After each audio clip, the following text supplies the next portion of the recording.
The cold came first as a whisper, then as teeth. Clara couldn't feel her fingers anymore. She'd stopped trying to move them 10 minutes ago, or maybe it was an hour. Time stretched and contracted in the white darkness, elastic and meaningless. The wagon wheel pressed into her ribs like a judgment, heavy and final. Above her, the canvas cover flapped in the wind, torn loose during the collapse. Snow drifted through the opening, settling on her face in soft, fatal kisses. She'd screamed until her voice broke, called their names until the words turned to ash in her throat. Martha. William. Even Thomas, who'd barely spoken to her the entire journey west, none of them came back. The silence was worse than the cold. Clara stared up at the patch of sky visible through the torn canvas, gray and swirling, indifferent. She'd imagined dying before. Everyone had, on a journey like this. But in her imagination, death had always come with meaning, saving a child from drowning, protecting someone from bandits, something that mattered. Not this. Not alone in the snow because her wagon had hit a rut and the axle snapped and suddenly she was the problem that needed solving. We can't wait, William's voice echoed in her memory, flat, decided. The pass closes in 2 days. If we're not through by then, we're all dead. She'd tried to argue from beneath the wheel, tried to tell them she could walk, that they could leave the wagon, that she just needed help getting free. But Thomas had already done the math in his head, the calculation everyone did eventually. How much is one person worth against the survival of 20? The answer had been written on their faces before anyone spoke. Martha wouldn't meet her eyes. She'd been Clara's bunkmate since independence. They'd shared stories, shared food, shared the kind of small kindnesses that made the journey bearable. But Martha had 3 children, and when William gave the order to move out, Martha had turned away without a word. Clara had watched them go. Watched the wagons lurch forward one by one, wheels churning through snow that was already knee-deep and rising. Watched the lanterns shrink to pinpricks, then to nothing. The storm had swallowed them like they'd never existed. Now the cold was doing the same to her. Her breath came in shallow gasps. Each inhale felt thinner than the last, as if the air itself was freezing solid in her lungs. She tried to remember warmth, summer mornings in Virginia, the feel of sun on her face, her mother's kitchen. But the memories felt distant and unreal, like stories someone had told her once about a person she used to be. Should have stayed home, she whispered to the storm. Her words came out slurred, drowsy. Should have known better? But home had been gone for 3 years. The fever had taken her parents within days of each other, and the bank had taken the farm 6 months later. The wagon train west had been her last option, her last chance at a future that didn't involve slow starvation or worse. Some choice that had been. Clara's eyes drifted shut. The cold was almost comfortable now, a heavy blanket pulling her down into darkness.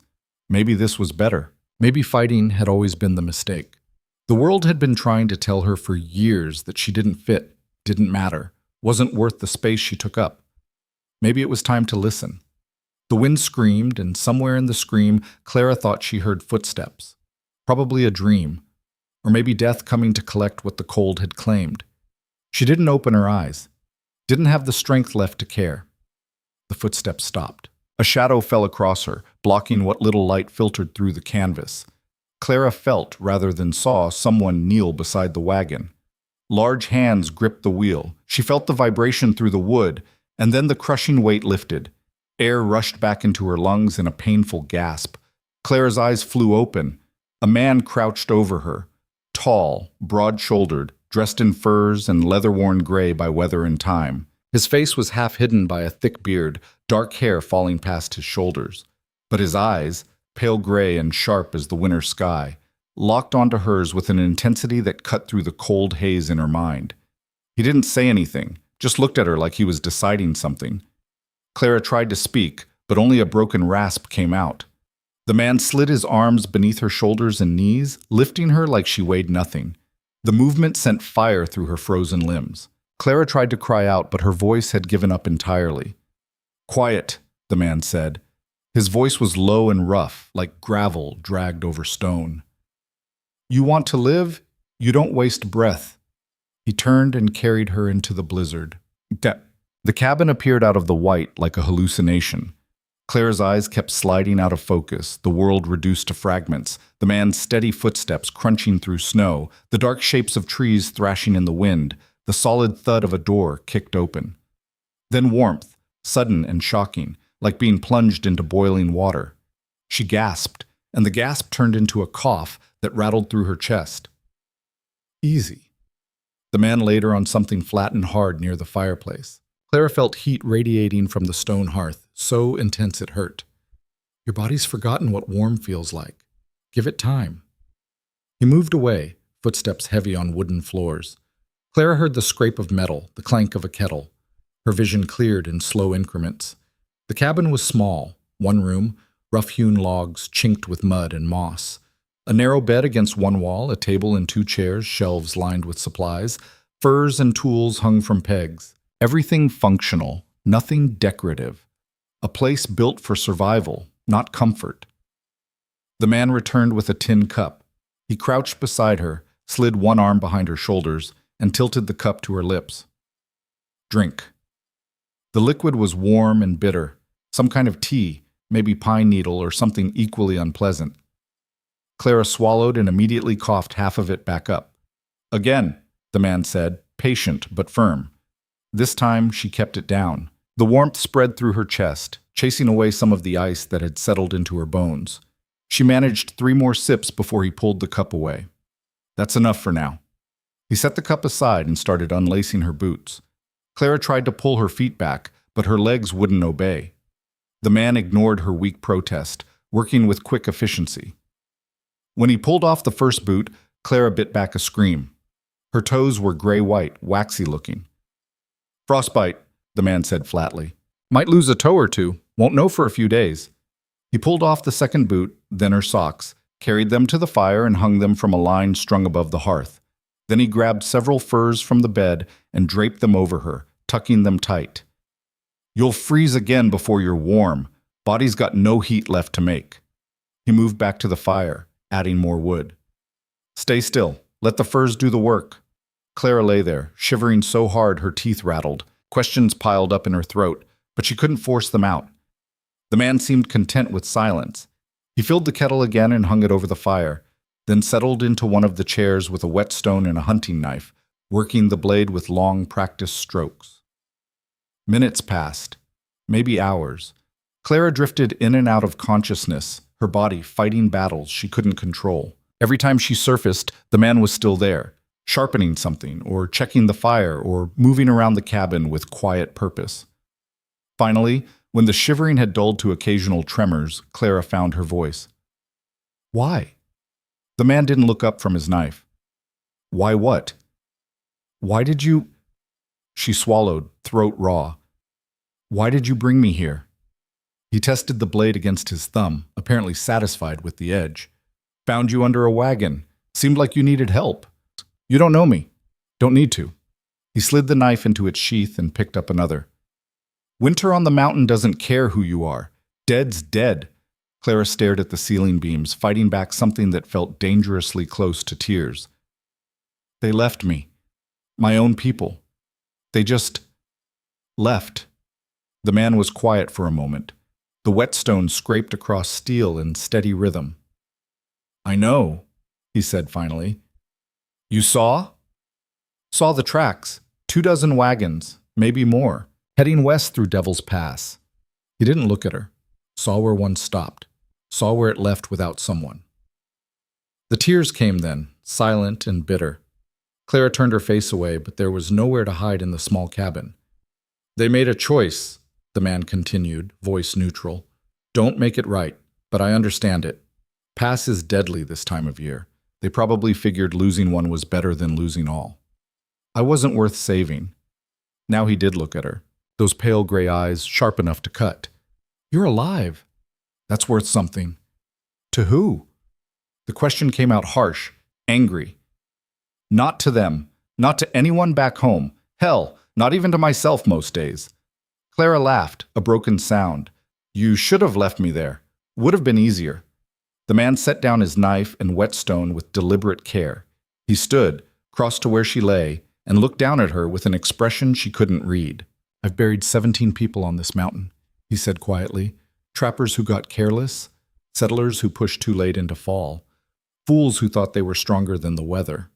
He crouched down, bringing his face level with hers. Every single one of them wanted to live when the end came. Every one of them fought. So don't lie there and tell me you wanted to die because your body's still fighting even if your mind gave up. Clara's breath caught. She wanted to argue, to tell him he was wrong, but the words wouldn't come. You get warm, you heal, and then you decide, the man said. You want to walk back out into that storm and finish what they started? That's your choice. But you don't make it while you're still half frozen and thinking crooked. He stood and returned to his chair without waiting for a response. Clara lay there, wrapped in furs that smelled like smoke and pine, and tried to remember the last time anyone had fought for her to live, even against her own will. She couldn't.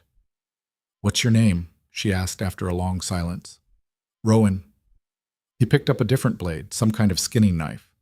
Rowan Creed. I'm Clara Whitlock. He nodded once, acknowledging, then went back to his sharpening. Outside, the storm howled against the cabin walls. But inside, the fire crackled warm and steady, and for the first time in months, maybe years, Clara felt something other than the crushing weight of her own worthlessness. It wasn't hope exactly. Not yet, but it was enough to keep breathing for another hour, and then another. Bummet. Clara woke to the smell of meat cooking. For a moment, she forgot where she was. Forgot the storm, the wagon, the abandonment. Her body remembered, though. Every muscle ached like she'd been trampled, and her toes throbbed with the deep, burning pain that made her gasp. Don't try to move yet. Rowan's voice came from somewhere to her left. Body needs more time. Clara turned her head carefully. Dawn light filtered through gaps in the shuttered windows, pale and gray. Rowan stood at the hearth, turning something on a spit over the fire. The smell made her stomach clench with sudden, violent hunger. How long was I asleep? Her voice came out as a croak. Most of the night and half the morning. Storms passed. He pulled the meat from the fire and cut off a piece, brought it over on a tin plate. Eat slow. Your stomach's empty. Clara tried to sit up and immediately regretted it. Pain lanced through her ribs where the wagon wheel had crushed her. Rowan set the plate down and helped her prop up against the wall, piling furs behind her back. Cracked ribs, probably, he said, reading her wince. Breathe shallow for a few days. The meat was venison, cooked plain with no seasoning, but it was the best thing Clara had tasted in months. She forced herself to eat slowly, even though everything in her wanted to devour it all at once. Rowan returned to the fire and filled 2 cups with coffee from a battered pot. He handed her one and settled back into his chair with the other. Your feet, he said without preamble. 3 toes on the left foot, 2 on the right, frostbite's deep. They'll probably go black in a few days. Clara's hand froze halfway to her mouth. You're saying I'll lose them? Maybe, maybe not. Seen people keep worse. He sipped his coffee. Either way, you'll live, just won't be walking far for a while. How long is a while? 6 weeks, maybe 8. Clara set down the plate, appetite gone. I can't stay here for 8 weeks. Can't leave either, not until you can walk. Rowan's tone was matter-of-fact, like he was discussing the weather. You go out there before you're ready, you'll die. Might take a day, might take a week, but the mountain will finish what the cold started. I can't just... Clara stopped, frustration and panic tangling in her chest. I don't even know you. I can't impose for 2 months. Already imposed by not dying. Rowan stood and refilled his coffee. You're here now. Deal with it. The bluntness should have stung, but instead Clara felt something close to relief. No false comfort, no empty promises. Just the simple truth that she was stuck and would have to make the best of it. What do you want in return? She asked quietly. Rowan looked at her over the rim of his cup. For what? For saving me. For letting me stay. Nobody does something for nothing. His expression didn't change, but something shifted in his eyes, something old and tired. I don't want anything from you, Clara Whitlock, except maybe for you to not die in my cabin. Makes a mess. Despite everything, Clara felt the corner of her mouth twitch. Almost a smile. Almost. They sat in silence while she finished eating. When she was done, Rowan took the plate and cleaned it with melted snow, then hung it back on its peg. Every movement was efficient, practiced. Nothing wasted. Tell me about them, Rowan said suddenly. The people who left you. Clara's hands tightened around her cup. Why? Because you'll need to talk about it eventually, and better now than later when it's festered. He settled back into his chair. And because I want to know what kind of people abandon their own in a blizzard. The practical kind. The words came out bitter. The kind who do the math and realize one life isn't worth 20. There's more to it than that. Clara stared into her coffee, watching the surface ripple as her hands shook. Not from cold this time. I was the spare, she said finally. The one they took on because they needed an extra pair of hands for cooking and mending. I wasn't family to anyone, wasn't married, didn't have children or money or skills that mattered. Just there. Useful enough to feed, not important enough to save. Must have been more than that, Rowan said. I've seen wagon trains. They don't leave people easy, even strangers. Clara laughed, harsh and sharp. You want to know the real reason? I slowed them down. Every day I was just a little bit slower than everyone else, a little bit weaker, a little bit more trouble than I was worth. She looked up at him, eyes burning. And when the axle broke and the wagon crashed, they finally had an excuse that made sense. That felt justified. They tell you that? Didn't have to. I saw it in their faces. Clara set down her cup before she threw it. Martha couldn't even look at me. 3 months of friendship, gone the second it became inconvenient. Rowan was quiet for a long time, staring into the fire. When he finally spoke, his voice was low. 7 years ago, I had a wife, Anna. We had a cabin 20 miles south of here, near the trading post. Good land, good hunting. He paused, jaw working. Winter came early that year, real early. We got snowed in for 3 weeks. When the weather finally broke, I went to check the trap line. Came back to find the cabin burned.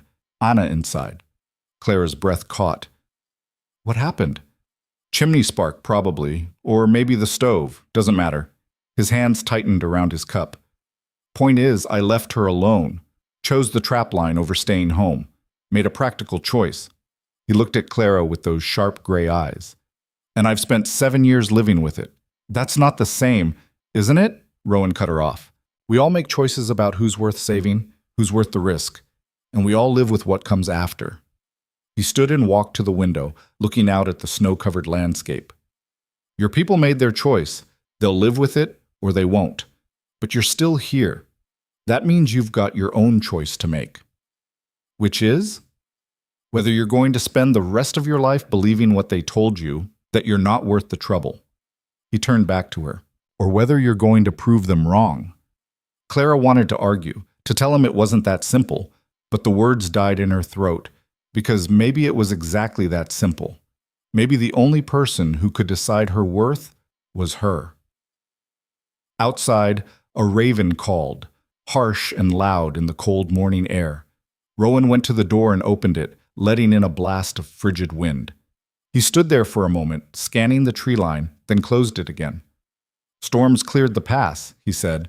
Your people probably made it through. If they didn't, we'll find out in spring when the thaw reveals the bodies. Clara shuddered at the casual brutality of it. But she was learning that was Rowan's way, blunt truth without decoration. What about you? She asked. Why are you still here? Why didn't you leave after your wife? Rowan returned to the fire, adding another log. Where would I go? This mountain's the only thing I know how to survive, and maybe, he trailed off, then shook his head. Maybe I'm just too stubborn to let it kill me. Stubborn might be all I've got left too, Clara said quietly. Then use it. Rowan settled back into his chair. You've got 8 weeks to heal and get strong. After that, you decide, stay or go. But either way, you do it on your feet, not on your knees. Clara pulled the furs tighter around herself, feeling the throb in her toes, the ache in her ribs, the weight of everything that had brought her to this small cabin in the middle of nowhere. She'd been left to die. But she hadn't died. That had to count for something, even if she didn't know what yet. The days fell into a rhythm that Clara found both comforting and strange. Rowan rose before dawn, built up the fire, and made coffee so strong it could strip paint. He'd check Clara's feet, unwrapping the bandages carefully, examining the discolored toes with clinical detachment, then rewrap them and help her sit up to eat. Breakfast was always simple: dried meat, sometimes cornmeal mush, occasionally an egg from the 3 chickens Rowan kept in a small coop attached to the cabin. Spoiled birds, he'd grumbled the first time Clara heard them. Useless in winter, but they pay rent in spring. After breakfast, Rowan would dress in his furs and head out to check his trapline. He'd be gone for hours, sometimes the whole day. Clara would be left alone in the cabin with instructions not to put weight on her feet and to keep the fire going. The solitude should have been unbearable. Instead, Clara found herself settling into it like an old coat. She'd spent so long surrounded by people who barely saw her that being genuinely alone felt almost peaceful. No one to disappoint, no one to measure herself against and come up short. Just the crackle of the fire and the silence of the mountain. Well, mostly silence. On the 3rd day alone, Clara heard something outside. A scratching sound, deliberate and persistent, coming from near the door. She froze, heart hammering. "Rowan?" Her voice came out small. No answer. The scratching continued. Clara looked around for a weapon and spotted Rowan's spare rifle hanging above the bed. She'd never fired a gun in her life, but she hauled herself up on shaking legs and managed to reach it. The weight nearly pulled her back down. The scratching stopped. Clara stood there, rifle raised, barely breathing. Then the door swung open, and she almost pulled the trigger before recognizing Rowan's silhouette. "What are you doing?" He stared at her, then at the rifle. "I heard—" Clara lowered the gun, embarrassed. Something was scratching at the door. Rowan's expression shifted to something that might have been amusement. He stepped aside, and a massive gray dog trotted into the cabin, snow clinging to its fur. "That's Ghost," Rowan said. "He scouts ahead when I'm running the line. Must have got back before me." The dog shook himself, spraying snow everywhere, then padded over to Clara and sniffed her suspiciously.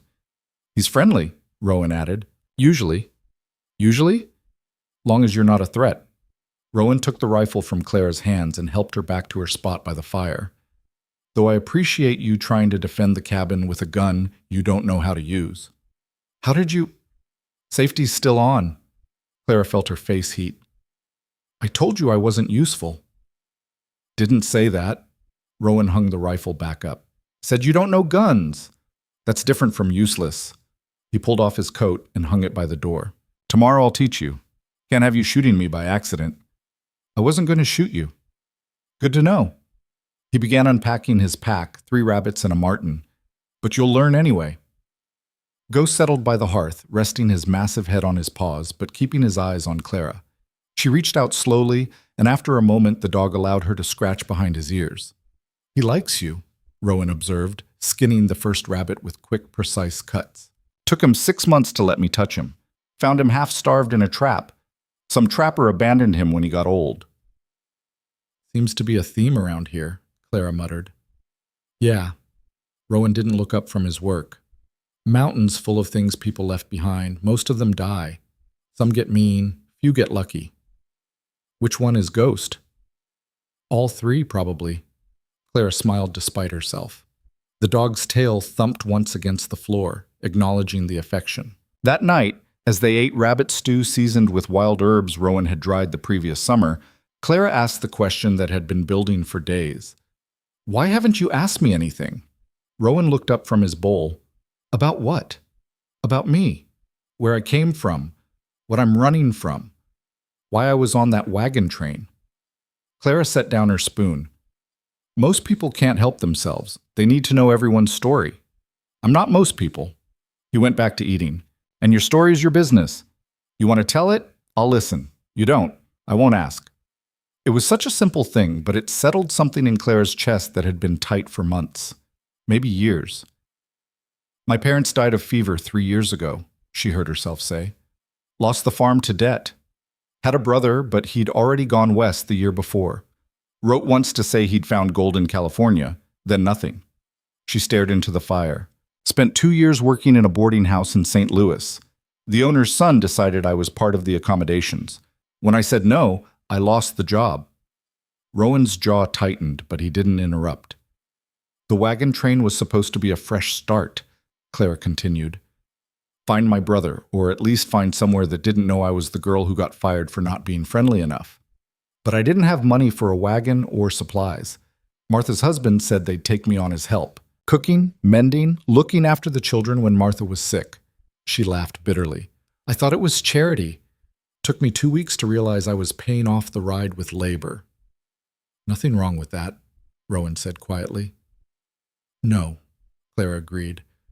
But it meant I wasn't one of them. I was hired help.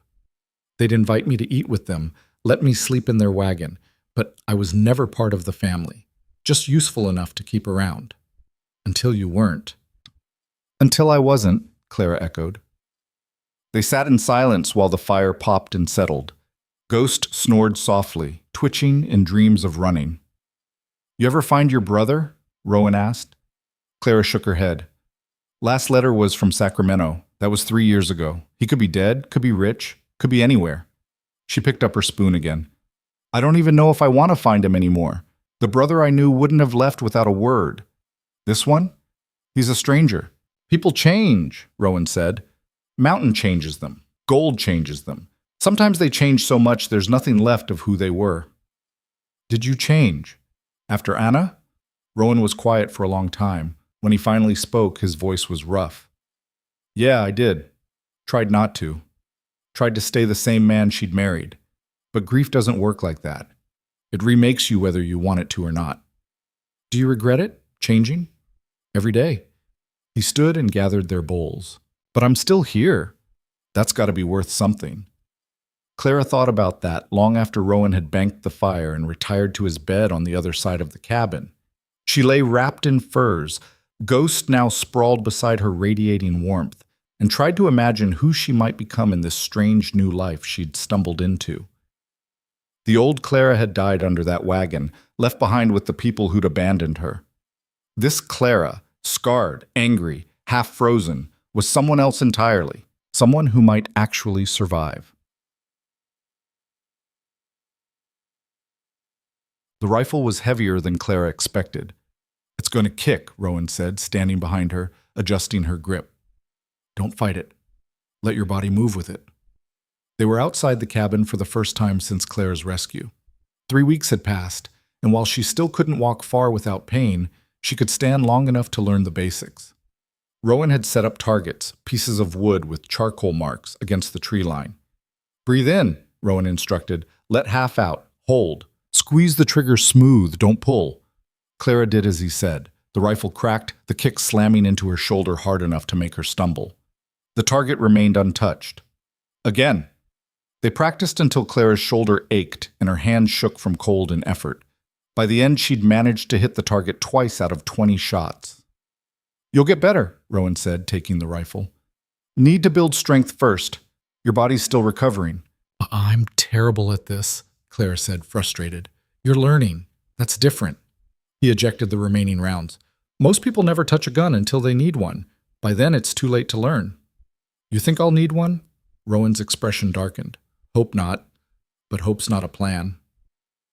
That night, Clara asked what he meant. Rowan was repairing a snowshoe, threading new rawhide through the frame.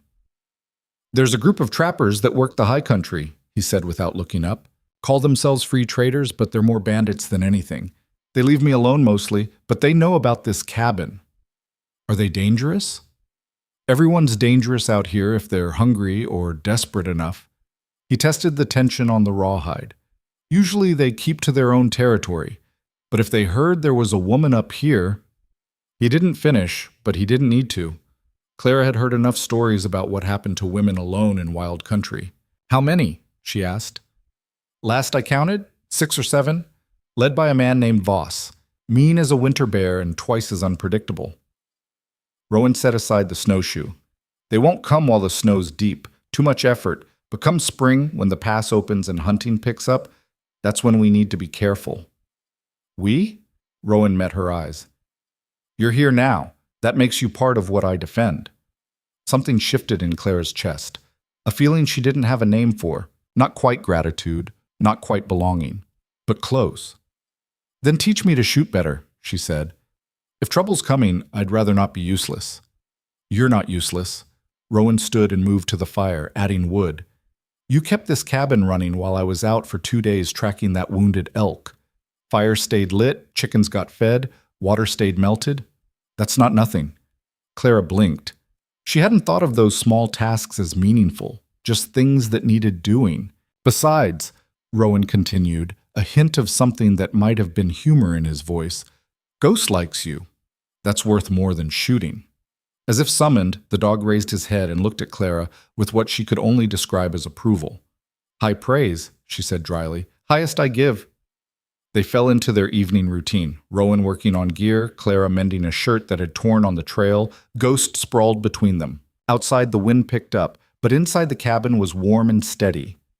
Clara caught herself feeling something she hadn't felt in longer than she could remember. Safe. It wouldn't last. Nothing good ever did. But for now, in this moment, with the fire crackling and the mountain holding its breath outside, Clara let herself have it. Let herself believe that maybe, just maybe, she'd found a place where her worth wasn't measured by her usefulness to others, but by her willingness to survive. Spring came to the mountain like a slow exhale. The snow didn't disappear overnight. It melted in patches, revealing dark earth and dead grass underneath. Icicles dripped from the cabin's eaves in the afternoon sun, refreezing into jagged teeth by morning. The air warmed just enough to make breathing easier, though frost still crept across the windows every night. Clara stood outside the cabin, testing her weight on both feet. The toes she'd lost, 3 on the left, 2 on the right, had finally healed over, leaving her balance awkward and uncertain. She'd spent the past week relearning how to walk, stumbling like a child while Rowan watched with that impassive expression he wore for everything except actual danger. You're favoring the right too much, he said from where he sat sharpening an axe. Throws your whole body off. Well, I'm missing parts of my left foot, Clara shot back, so forgive me if I'm not graceful about it. Didn't say be graceful, said distribute the weight better or you'll wreck your back by summer. Clara gritted her teeth and tried again, forcing herself to put pressure on the damaged foot despite the discomfort. It wasn't exactly pain anymore. The raw agony had faded weeks ago, but the wrongness of it, the absence where flesh should be, still made her stomach turn if she thought about it too long. Ghost trotted over and bumped his head against her leg, steadying her. Clara grabbed his thick fur gratefully. Cheating, Rowan said without looking up. Using available resources, Clara corrected. She thought she saw the corner of his mouth twitch, but with Rowan it was hard to tell. The man had 2 expressions, neutral and dangerous. Everything else happened in his eyes, and even that required careful watching. Clara made it to the tree line and back without falling. Small victory, but she'd learned to count those. On the mountain, you celebrated staying alive one more day, keeping the fire lit through the night, hitting a target at 50 yards. The big moments took care of themselves. It was the small ones that kept you breathing. Better, Rowan said when she returned. He set aside the axe and stood, brushing wood shavings from his pants. Keep that up and you'll be running the trap line with me in a month. I'd rather eat my own boot. Might come to that if hunting doesn't pick up. He nodded toward the cabin. Come on, got something to show you. Inside, Rowan pulled a bundle wrapped in oilcloth from under his bed. He untied the cord and spread the contents on the table. A smaller rifle than the one Clara had been practicing with, along with a leather belt fitted with loops for ammunition and a knife in a worn sheath. This was Anna's, Rowan said quietly. Rifle's lighter than mine, easier to handle. She was about your size. Clara stared at the weapons, something heavy settling in her chest. I can't take these. Didn't say you could. Said you're borrowing them until you can buy your own. Rowan picked up the rifle and checked the action. If you're staying through summer, you need proper gear. Can't have you using mine when we're both out. If I'm staying, Clara repeated carefully. Thought that was already decided. Rowan met her eyes. Nothing's decided until you decide it. You're strong enough to travel now if you want. Town's 3 days west, less if the weather holds. I can take you there, help you get set up with work. There's a boarding house that takes on help this time of year. The offer hung between them like smoke. Clara knew she should feel relieved, an escape route, a way back to civilization. Instead, she felt something closer to dread. What kind of work, she asked. Cleaning, cooking, mending, same as you did before? Rowan's tone was neutral, but his eyes watched her carefully. It's honest work, safe work. Safe, Clara repeated, tasting the word. It felt wrong in her mouth, like speaking a language she'd forgotten. She looked around the cabin, rough wood walls, simple furniture, the furs she'd slept under for months. Nothing pretty or comfortable, but hers, in a way nothing had been since her parents died. She picked up the rifle, feeling the weight of it. Lighter than Rowan's, like he'd said, balanced different. The stock was worn smooth where hands had gripped it over years of use. "Did Anna like it here?" Clara asked. "On the mountain?" Rowan was quiet for a long moment. "Some days yes, some days no. She was born in Boston, used to fancy things. Real tea, books, music. Out here she had none of that." He took the rifle from Clara and sighted down the barrel. "But she was stronger than she looked, tougher than half the men I've met. When I asked if she regretted coming west with me, you know what she said?" Clara shook her head. "She said regret's just another word for living safe." Rowan handed the rifle back to Clara. "Said she'd rather die trying something hard than live a long time doing nothing that mattered." "And then she died anyway." "Yeah, she did." Rowan's jaw tightened. "That's the deal you make on the mountain. It doesn't promise you tomorrow, just gives you today and asks what you're going to do with it." Clara ran her hand along the rifle stock, imagining the woman who'd held it before her. Someone who'd chosen this life knowing what it might cost. Someone who'd decided she was worth the risk. "Teach me," Clara said. "Everything Anna knew, everything you know. If I'm going to be here, I want to be more than just someone you have to keep alive." Rowan studied her for a moment, then nodded once. "Shooting practice at dawn. After that, I'll teach you tracking. Then skinning, preserving, reading weather. You'll work until your hands bleed and your legs give out." "Good. And when Voss and his men come, and they will come, you'll need to be ready to kill." Rowan's eyes went hard. "Not scare off, not wound, kill. Can you do that?" Clara thought about the wagon train, about Martha turning away, about William's flat calculation of her worth against theirs, about the boarding house owner's son who'd thought she came with the room, about every time someone had treated her like something to be used or discarded. "Yes," she said. "I can do that." Something shifted in Rowan's expression. Not approval exactly, but acknowledgement, like he'd asked a question and gotten the only answer that mattered. "Then we start now." He handed her the ammunition belt. "First lesson, you never go outside without this. Not to feed the chickens, not to gather wood, not for anything. The mountain doesn't care if you're having a peaceful morning." Clara buckled the belt around her waist, feeling the weight of the bullets settle against her hip. Foreign and uncomfortable, like wearing someone else's skin. But she'd get used to it. She'd get used to all of it. Because going back to that boarding house, to that half-life of being useful but never valued, would kill her just as surely as freezing under a wagon wheel. Just slower, just quieter. And Clara was done dying quietly. The next morning, Clara woke to Rowan shaking her shoulder in the pre-dawn dark. "Up," he said. "We're burning daylight." "The sun's not even up yet," Clara mumbled into the furs. "Exactly. You're already behind." He moved away, his footsteps heavy on the wooden floor. "Coffee's hot. Get dressed." Clara dragged herself upright, every muscle protesting. The past week of learning to walk again had left her sore in places she didn't know could hurt. She pulled on her clothes, wool pants that had belonged to Anna, a shirt Rowan had traded for last fall, the ammunition belt that was becoming as familiar as breathing. Outside, the world was painted in shades of gray. Too early for color, too late for stars. The air bit cold enough to sting Clara's lungs, but spring cold, not the killing cold of deep winter. She could taste the difference now, another thing Rowan had taught her without meaning to. He stood waiting by the tree line, ghost at his side. In his hands was a dead rabbit, freshly killed. "You've shot one," Rowan said without preamble. "Now you learn what comes after." He laid the rabbit on a flat stump and pulled out his skinning knife. "Watch first, then you'll do the next one." Clara's stomach turned as Rowan made the first cut, but she forced herself to watch, to pay attention to where the blade went, how deep, the angle of his hands. He worked with the same efficiency he brought to everything, no wasted motion, no hesitation. "Skin's valuable," he explained as he worked. "Can trade it or keep it for lining, but you have to take it off clean or it's worthless." He demonstrated the proper cut along the legs, then began peeling the hide back. "Meat's what keeps you alive, but the skin's what keeps you clothed. Nothing gets wasted out here." By the time he finished, Clara's queasiness had settled into something like fascination. There was a logic to it, a purpose. The rabbit that had been alive an hour ago was now food and fur and sinew that could be used for cordage. Death in service of life. Your turn. Rowan handed her the knife and pulled another rabbit from his pack. Claire's first attempt was clumsy. She cut too deep in places, too shallow in others, ruined half the hide before Rowan stopped her. Reset, he said. Think about what you're doing. The rabbit's already dead. Being squeamish doesn't honor it, just wastes it. Claire tried again.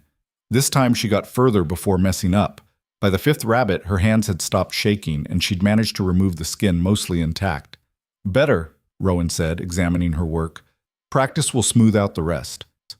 They spent the rest of the morning processing the rabbits, gutting, cleaning, cutting the meat into portions that Rowan packed in snow to keep cold. He showed her which organs could be eaten, which had to be buried, how to check for signs of disease. Information delivered in Rowan's usual clip style, without drama or unnecessary detail. When they finally returned to the cabin, Claire's hands were stained red and her clothes smelled like blood and fur. She felt hollowed out and strange, like she'd crossed some invisible line she couldn't uncross. Get cleaned up, Rowan said, hanging the processed meat from hooks in the cold cellar. After lunch, tracking. Clara washed her hands in melted snow, scrubbing until her skin burned. Ghost watched her from his spot by the door, head tilted like he was trying to figure out what she was thinking. I killed something, Clara said to the dog. Well, Rowan killed them, but I took them apart, made them useful. She dried her hands on a rag. That's supposed to mean something, right? Ghost's tail thumped once against the floor. Clara decided to take that as agreement. They ate a quick lunch of cornmeal and dried meat. Then Rowan led her back outside.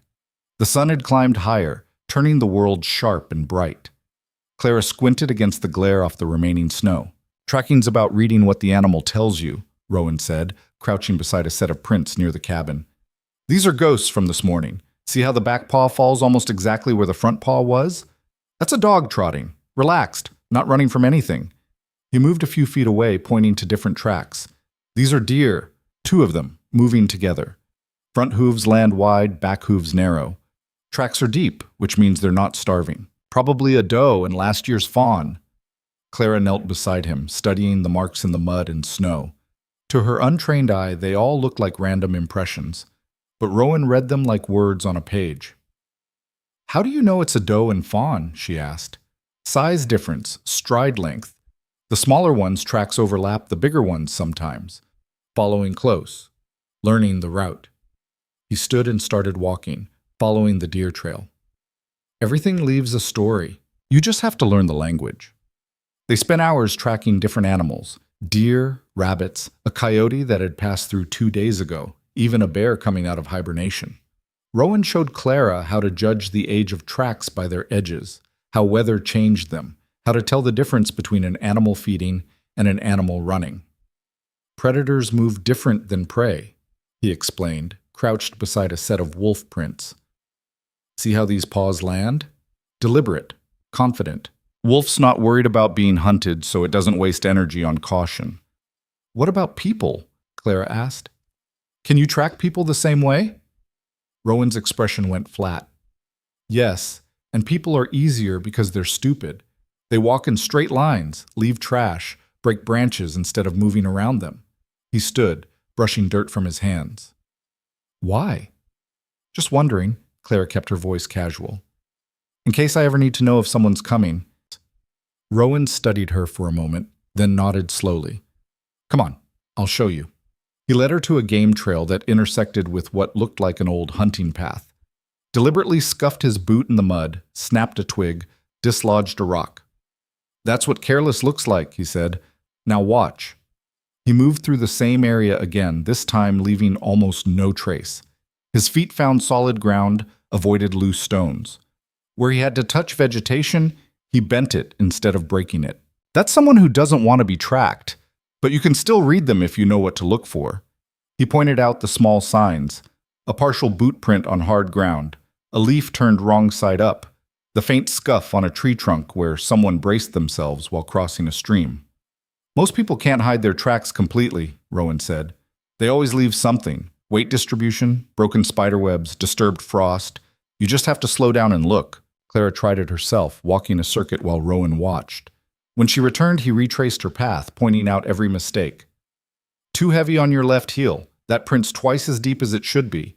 Here you grabbed a branch for balance. There's skin oil on the bark. And this whole section you were breathing hard. Disturb the dust on these rocks. How can you possibly see that? Clara demanded. Practice. Time. And caring whether you live or die. Rowan gestured back toward the cabin. Someone hunting you reads these signs and knows you're hurt, tired, and alone. Knows exactly how to catch you. The casual brutality of it hit Clara hard. This wasn't theoretical knowledge. Rowan taught like someone who'd used these skills to stay alive, or maybe to hunt someone who didn't want to be found. Did you ever track someone? She asked quietly. Someone who didn't want to be caught? Rowan's jaw tightened. Once, 3 years ago, man stole from the trading post, killed the owner's son when he got caught, made it into the mountains before anyone could stop him. What happened? Found him 4 days later. Frostbite had already taken his feet. He died 2 days after that. Rowan's voice was empty of emotion. Could have brought him back to stand trial, but the owner asked me to make sure he never came down from the mountain. So I didn't. Clara should have been horrified, should have recoiled from the admission. Instead, she just nodded. Because that was the world now, not the one she'd known in Virginia with laws and courts and the illusion of justice. This world had different rules, and Rowan had just told her what they were. Some debts got paid in blood. They walked back to the cabin in silence. Ghost ranged ahead, nose to the ground, tracking something only he could smell. The sun had started its descent, painting the snow in shades of orange and pink. Beautiful, if you forgot that beauty out here could kill you just as dead as anything else. One more thing, Rowan said as they reached the cabin door. He pointed to the ground around the structure. See how the snow's melted in a clear circle? That's because I walk the perimeter every morning and evening. Keeps the ground packed down so any new tracks show up clear. Clara looked closer and realized he was right. The area immediately around the cabin was clear of fresh snow and debris. Any tracks crossing into that zone would be obvious. You check for tracks every day? She asked. Twice a day, morning and evening. Rowan opened the door. And if I ever don't, you do it, because the day we stop paying attention is the day someone walks right up to this cabin and we never see them coming. Clara nodded, filing that away with all the other things Rowan had taught her. How to shoot, how to skin, how to read the earth like a book. Each lesson a thread in a larger pattern, weaving together into something she was starting to understand. Survival wasn't one big skill. It was 1,000 small ones, practiced until they became reflex. That night, Clara lay in her furs while Rowan banked the fire. Her body ached from the day's work, hands raw from the knife, feet throbbing from miles of walking. But her mind felt clear in a way it hadn't for years.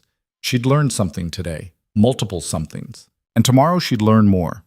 Not because someone was forcing her, not because she owed anyone, but because she'd chosen this. Chosen to become someone who could survive whatever came next. And if that meant blood on her hands and death in her wake, then so be it. She'd been left to die once already. Never again. A week later, Clara killed her first deer. She'd been practicing with Anna's rifle every morning, getting familiar with its quirks, pulled slightly left at distances over 100 yards, kicked harder than expected for its size. Rowan had walked her through cleaning and maintaining it until she could field strip the weapon blindfolded. Rifles are like people, he'd said. Each one's got its own personality. You don't fight it, you learn it. The deer had been a young buck, probably 2 years old, drinking from a creek about 70 yards downwind. Claire had spotted it first. Small victory that Rowan acknowledged with a slight nod. She'd moved into position, controlled her breathing, remembered everything Rowan had taught her about leading a target. The shot took it clean through the heart. The buck dropped where it stood. Good kill, Rowan said, already moving toward the animal. Quick, he didn't suffer. Clara stood frozen, the rifle still pressed to her shoulder. She'd expected to feel something, triumph maybe, or guilt.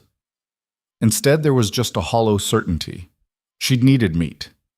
The deer had provided it. Circle of life reduced to its most basic transaction. Come on, Rowan called. Can't let the meat spoil. Clara lowered the rifle and followed. Together they field-dressed the deer, Rowan guiding her through the process. It was messier than rabbits, harder work, but the principle was the same. Use everything, waste nothing. By the time they hauled the meat back to the cabin, Clara's arms shook from effort, and she was covered in blood up to her elbows. Ghost trotted alongside them, tail wagging, occasionally trying to steal pieces of meat from the travois they'd rigged. "Off," Rowan said sharply, and the dog backed away but kept following. "He'll eat himself sick if you let him." "Seems like a good way to live," Clara said. "Eat until you're sick, sleep it off, do it again." "That's because you're not a wolf trying to survive winter." Rowan adjusted his grip on the travois poles. "Ghost learned the hard way that gorging means dying when the next meal doesn't come. He's got discipline now." Clara glanced at the dog, who looked back at her with what she could only describe as wounded dignity. "Don't worry," she told him. "You'll get your share." And that night they ate fresh venison for the first time in weeks. Rowan showed Clara how to cut and preserve the rest. Some smoked, some salted, some packed in snow. The hide he stretched on a frame to cure, explaining how it would need weeks of treatment before it could be used. "Anna made a coat from her first deer," Rowan said, working the hide with practiced hands. "Wore it every winter until she didn't need it anymore." Clara heard what he didn't say. Until the fire took her, and everything she'd made. "What happened to it?" Clara asked quietly. "The coat?" "Burned with the cabin. Everything did." Rowan's hands stilled for a moment, then resumed their work. "Sometimes I think that's better. Clean break. Nothing left to remind me." "But you kept her rifle. Her other things." "Those were at the trading post being repaired." He stretched another section of hide. "If they'd been at the cabin, they'd be gone too. Guess I got lucky." Clara thought about luck, how arbitrary it was, how cruel. If Rowan had been home that day instead of checking traps, would Anna have lived? Would he have died instead? Or would they both have burned together? "You ever think about leaving?" Clara asked.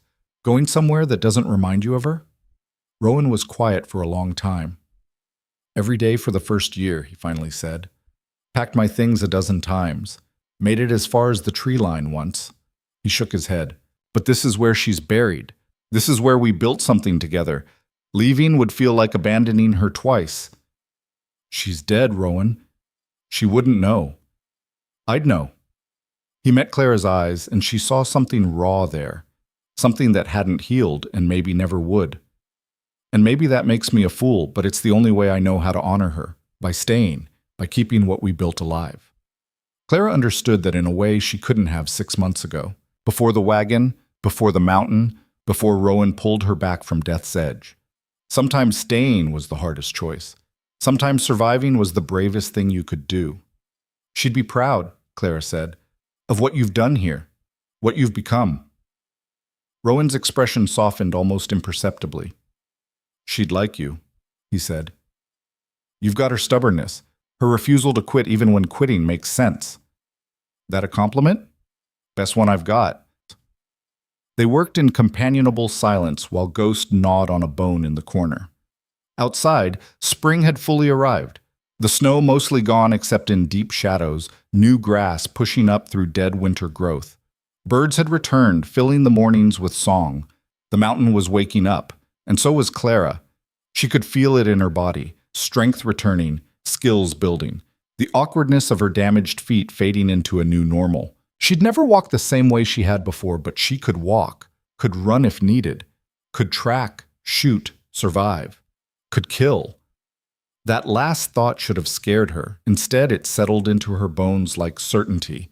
When Voss and his men came, and Rowan's certainty made it feel inevitable, Clara would be ready, not just to hide or run, but to fight, to protect what was hers, because somewhere in the past months, this cabin had become hers. This life, brutal and hard and unforgiving as it was, had become hers.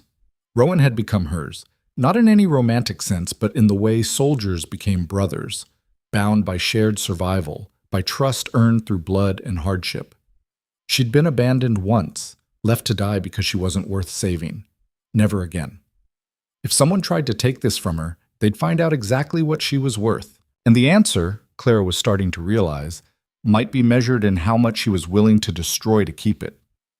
Spring deepened into early summer, and with it came signs that their isolation was ending.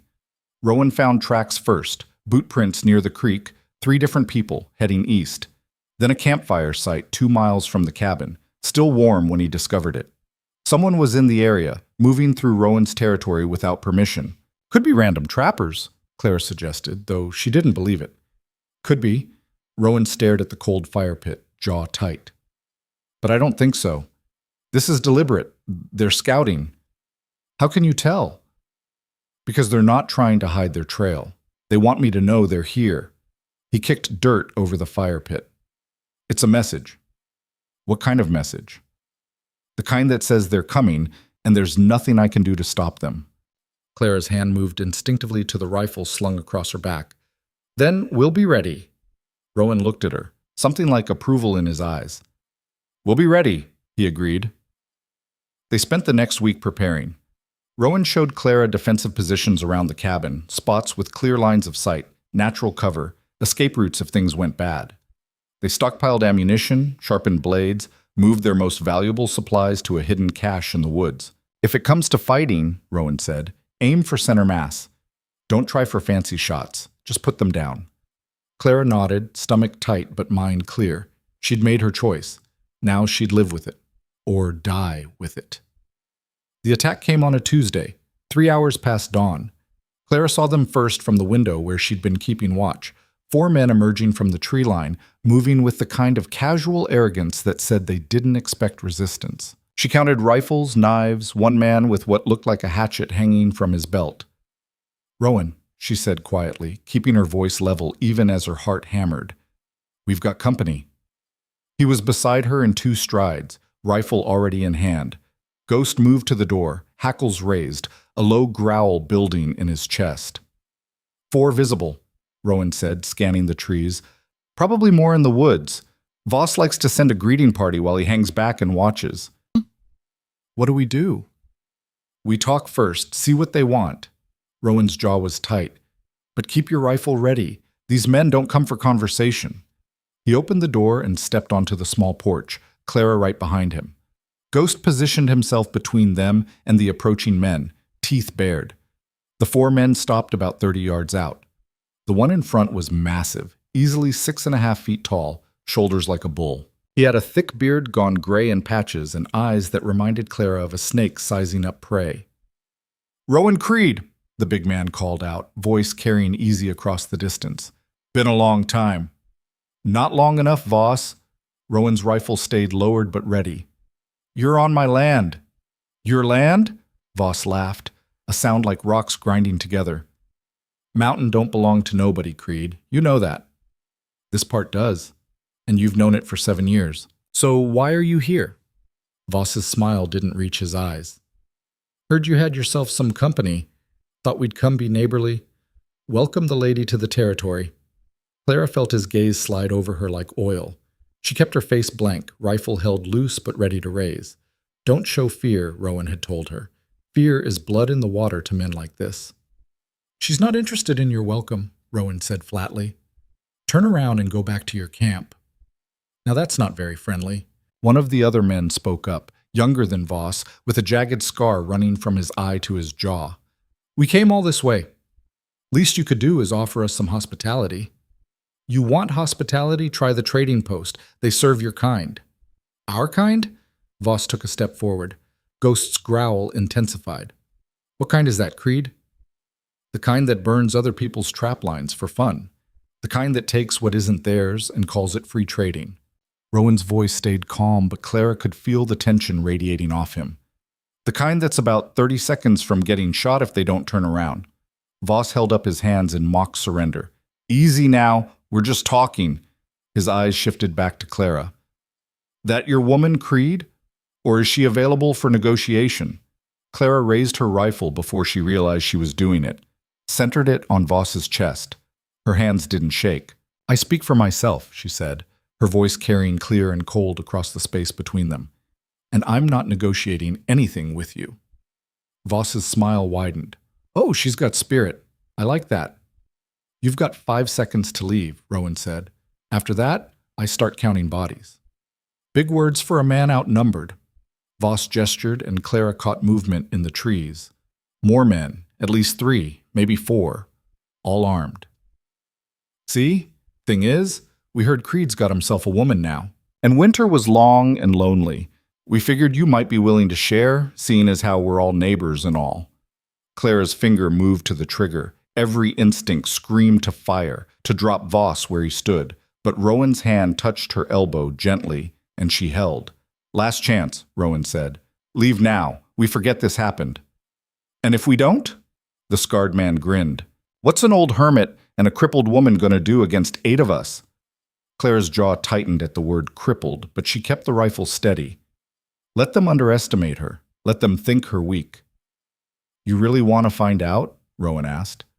For a long moment, nobody moved. The air felt charged, like the pressure before a lightning strike. Clara could hear her own heartbeat, feel sweat trickling down her spine despite the cool morning air. Then Voss laughed and took a step back. Not today, Creed. But you think about our offer. Winter's coming again eventually, and that's a big cabin for just 2 people. Might get lonely. He looked at Clara. Might want some different company.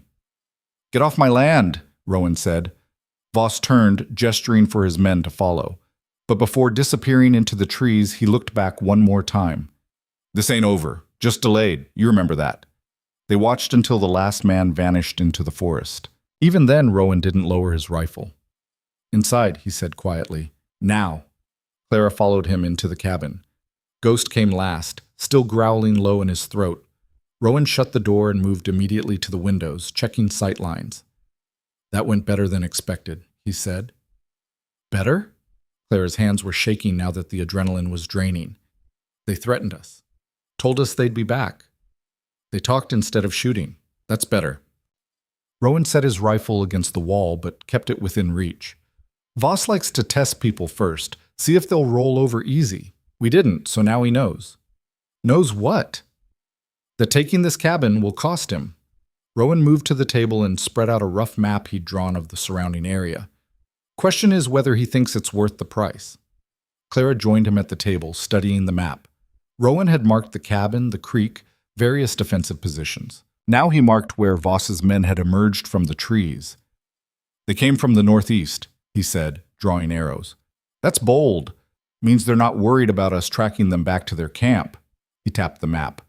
Or they want us to track them, lead us into an ambush. So what do? We prepare. Rowan looked up at her, his gray eyes hard. They'll come back. Maybe tomorrow, maybe next week. But they'll come. And when they do, we need to be ready to make it hurt so bad they decide we're not worth the trouble. Clara thought about the 8 men she'd counted. Thought about Voss's dead eyes and the scarred man's grin. Thought about what they'd implied, what they wanted. What if we can't make it hurt enough? She asked quietly. Rowan was silent for a moment. Then he reached under the table and pulled out a bundle wrapped in canvas. He unwrapped it carefully, revealing 3 sticks of dynamite, old and sweating but still viable. Trader owed me a favor 5 years back, he said. I've been saving these for when I really needed them. Clara stared at the explosives. You were planning for this. I've been planning for this since the day after Anna died. Rowan rewrapped the dynamite carefully. This mountain takes everything eventually. I decided a long time ago that when it came for me, I'd make it work for the privilege. I'm not sure if that's brave or crazy. Probably both. He secured the bundle and stood. Get some rest. I'll take first watch. I'm not tired. You're shaking. Rowan's voice softened slightly. Adrenaline crash. You did good out there, but your body needs to recover. Sleep while you can. Clara wanted to argue, but the exhaustion hit her all at once. The fear she'd held at bay while Voss was there came flooding back now, making her legs weak. She sank onto her furs by the fire, and Ghost immediately curled up against her side. Rowan? She said as he settled into his chair by the window. Yeah? Thank you. For not making me leave, for teaching me how to fight. You earned your place here, Clara. Nobody gave it to you. He checked the load on his rifle. And if Voss thinks he can take it, he's about to learn what earned really means. Clara closed her eyes, feeling Ghost's warmth and hearing Rowan's steady breathing. Outside, the mountain waited. Somewhere out there, Voss and his men were planning their next move. Let them come, Clara thought as sleep pulled her under. Let them try. The next 3 days passed in tense preparation. Rowan showed Clara how to set simple traps around the cabin's perimeter. Nothing lethal, just warning systems. Tripwires attached to tin cans filled with pebbles. Branches positioned so breaking them would make noise. Small things that would alert them to movement. Won't stop them, Rowan said as they worked, but it'll give us notice. Sometimes that's all the advantage you need. They reinforced the cabin's defenses. Shutters that could be barred from inside. Loopholes cut at strategic points in the walls for firing positions. A cache of ammunition and water near the back door in case they needed to make a run for it. Clara practiced with the rifle until her shoulder ached from the recoil. Rowan drilled her on distances, on firing from cover, on reloading fast under pressure. He was relentless, pushing her until she wanted to scream at him to stop. "You think Voss will give you a break?" he asked when she complained. "You think he'll wait while you fumble with ammunition or take a breath? Out here, slow means dead, so you practice until fast becomes natural." On the third night, Clara couldn't sleep. She lay in her furs, staring at the ceiling beams, listening to Rowan's breathing from across the cabin. Ghost snored softly at her feet. "You awake?" Rowan's voice came quiet from the darkness. "Yeah." "Can't stop thinking about it?" "No." Clara sat up, pulling a blanket around her shoulders. The fire had burned down to coals, painting the cabin in faint orange light. "I keep seeing different ways it could go, different outcomes, all of them bad." "That's your mind trying to prepare you." Rowan remained in shadow, just a darker shape against the wall. "It's not useless. Visualization helps. But you can't let it paralyze you." "How do you do it? Stay calm when you know violence is coming?" "I don't stay calm. I just don't let the fear make decisions for me." She heard him shift position. "Fear's information. It tells you danger is real, but it doesn't tell you what to do about it. That's your job to figure out." Clara thought about that, about the difference between feeling fear and being controlled by it. "I killed a man once," Rowan said suddenly, "before Anna. I was young, maybe 22. Got into a fight outside a saloon in Denver. Stupid thing, really. He said something about my mother. I took a swing. It escalated. Next thing I knew, he had a knife and I had a broken bottle and we were both too proud or too drunk to back down." He paused. Clara waited, not pushing. "I got lucky," Rowan continued. "Cut his femoral artery without meaning to. He bled out in less than a minute. I stood there watching him die, and all I could think was how pointless it was. How we'd both walked into that saloon alive, and now he was dead over words neither of us would remember sober." "What happened?" "Sheriff ruled it self-defense. Let me go. But I left Denver that night and never went back." Rowan's voice was flat, reciting facts. "Came to the mountains to get away from people, from the stupidity and violence and waste. Met Anna at the trading post a year later. She convinced me that running from yourself doesn't work, that you have to face what you've done and choose who you want to be after." "Did it work?" "I don't know. I'm still here. Still trying to be someone she wouldn't have been ashamed of." He stood and moved to the window, checking the darkness outside. "Point is, killing changes you. Even when it's necessary, even when it's them or you. And once you've done it, you can't undo it. You just have to live with it." Clara pulled the blanket tighter. "Are you trying to prepare me or scare me?" "Both. You need to know what you're choosing before you choose it." Rowan turned back to her. "When Voss comes, and he will come, you're going to have to decide if you can pull that trigger with a man in your sights. Not a deer, not a rabbit. A man. Someone who was born and lived and has his own story. Can you end that?" Clara thought about Martha turning away, about the wagon train disappearing into the storm, about every person who'd looked at her and decided she wasn't worth the effort. "Yes," she said, "I can end it." "You sound certain." "I am." Clara met his eyes across the dim cabin. "They already decided I don't matter, that I'm just something to take or use or dispose of. So if it comes down to them or me, I choose me. Every time." Rowan nodded slowly. "Good.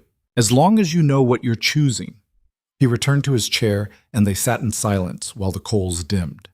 Outside, something moved through the darkness, probably just a deer or coyote, but Clara's hand moved to her rifle anyway, always ready.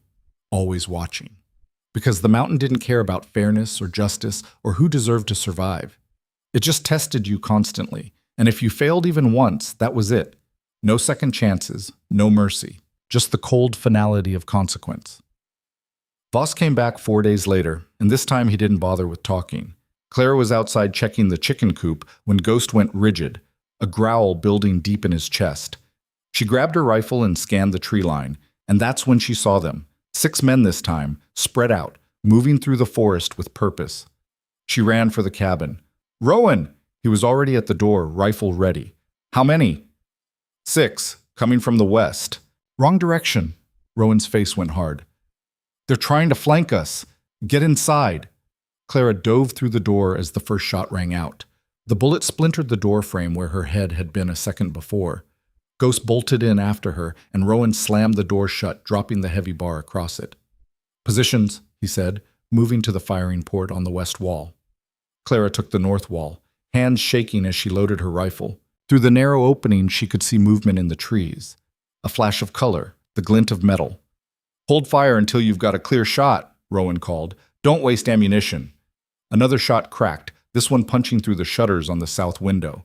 Wood splinters flew. Ghost barked furiously. "Quiet," Rowan commanded, and the dog fell silent but stayed alert. Clara's breathing was too fast, too shallow. She forced herself to slow it down, to focus. A man moved between 2 trees carrying a rifle. She tracked him, waiting for a clear shot. "Now!" Rowan fired, the rifle's crack deafening in the small cabin. Clara pulled her trigger a heartbeat later. Her target dropped, and she felt a sick twist in her stomach. First blood. She'd actually hit someone. No time to process it. Another man appeared, closer this time. She worked the bolt, chambered another round, fired, missed. The man ducked behind a boulder. "They're trying to pin us down," Rowan said, firing twice more. "Keep them back from the cabin. Don't let them get close." The attack lasted maybe 10 minutes, though it felt like hours. Bullets hammered the cabin walls, punching through wood, ricocheting off stone. Clara fired until her ears rang and her shoulder ached from recoil. She hit 2 more men, maybe 3. Hard to tell in the chaos. Then, as suddenly as it started, it stopped. The forest went quiet except for the ringing in Clara's ears. "Stay down," Rowan warned. "Could be a feint." They waited, rifles ready, watching for movement. Minutes crawled past.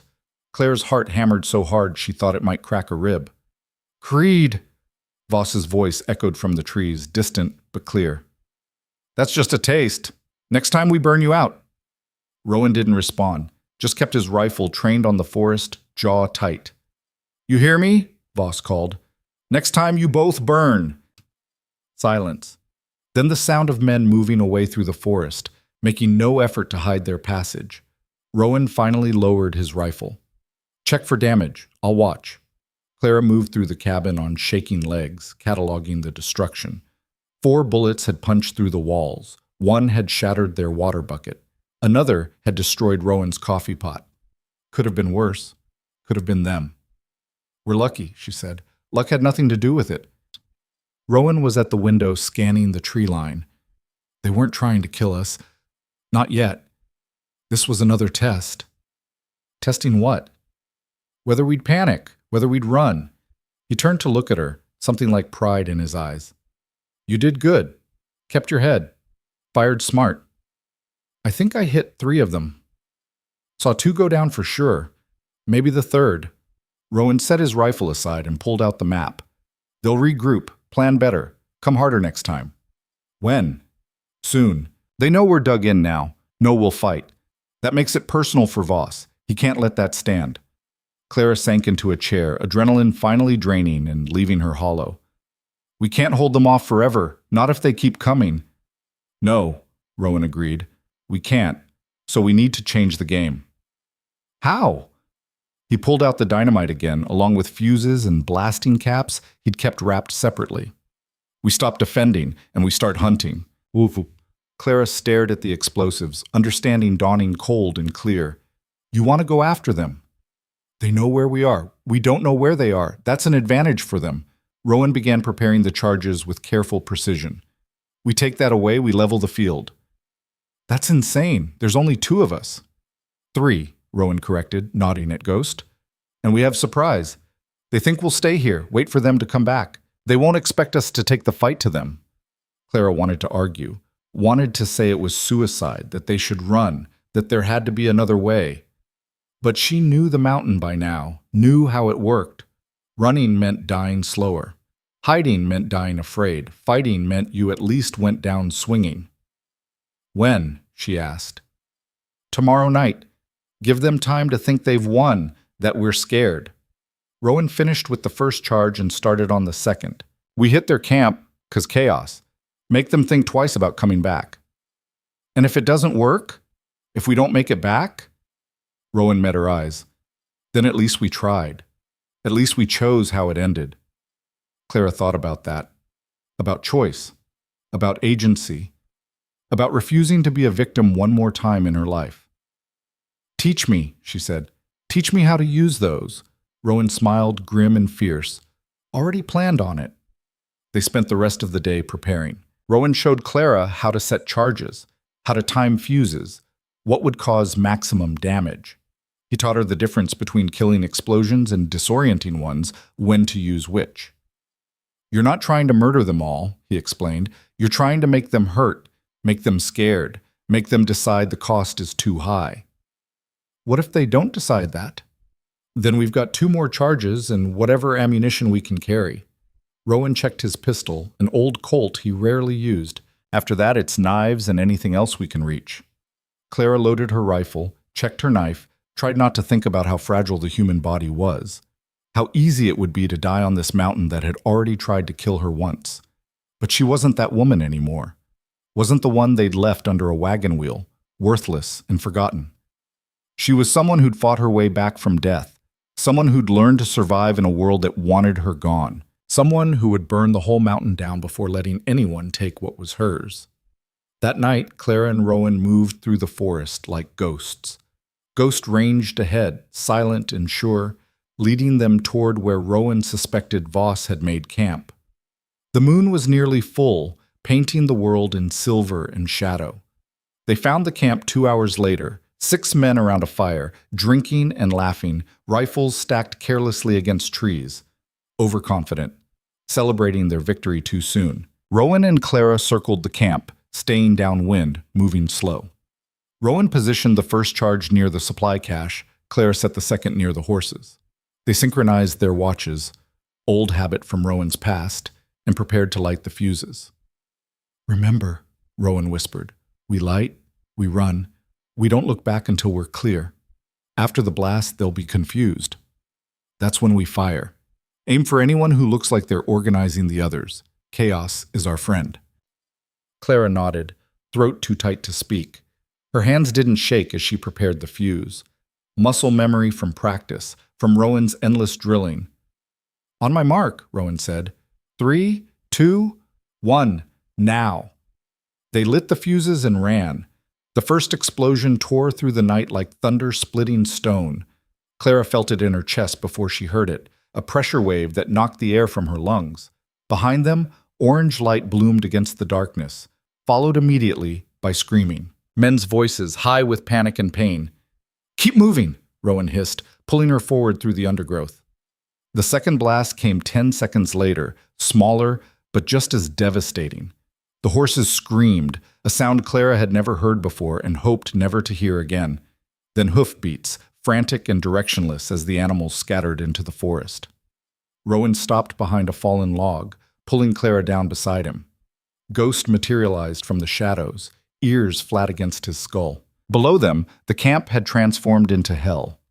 Fire spread from the ruined supply cache, consuming tents and bedrolls. Men staggered through the smoke, some bleeding, all disoriented. Count them, Rowan said, already raising his rifle. Clara forced herself to focus through the chaos. 1 man down near the fire, not moving, another clutching his leg, screaming. 3 more on their feet, but stumbling. That left 2 unaccounted for. I see 5, she said. Same. Rowan sighted down his barrel. Voss and the scarred one are missing. Stay sharp. He fired. One of the standing men dropped. Clara picked her target, a man fumbling with a rifle, silhouetted against the flames. She exhaled and squeezed the trigger. The man spun and fell. Return fire came immediately, wild and undisciplined. Bullets snapped through branches overhead, nowhere close. The men below were shooting at muzzle flash, at shadows, at fear. "Move," Rowan said, already backing away from their position. "They know where we were. Won't take them long to organize." They relocated 30 yards north, taking up position behind a cluster of boulders.